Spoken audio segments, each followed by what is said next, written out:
qadr qiymatini belgilayotganda, o'zaro bir-biriga qadr qiymat berayotganda o'zlarini o'rtaga qo'ygan o'lchovlari bor. Boylik, nasl nasab, quvvat, chiroy, zehn zakovat.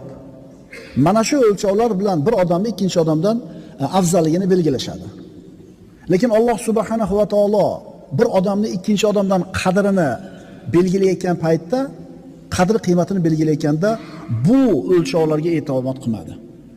Bu insonlarning o'lchovlarini o'lchovga qo'ymadi. Alloh taoloning nazdida bir bandani ikkinchi bandadan qadrini balandligi ikkita narsa bilan bo'ladi. Ilm bilan, amal bilan. Ro'paringizda turgan musulmon birodaringiz sizdan ilmi ko'pmi? Sizdan amali chiroyliroqmi? Shu odam sizdan afzal bo'laveradi. Garchi puli bo'lmasa ham, garchi ko'rimsiz bo'lsa ham. Allohning o'lchovi ilm va amal.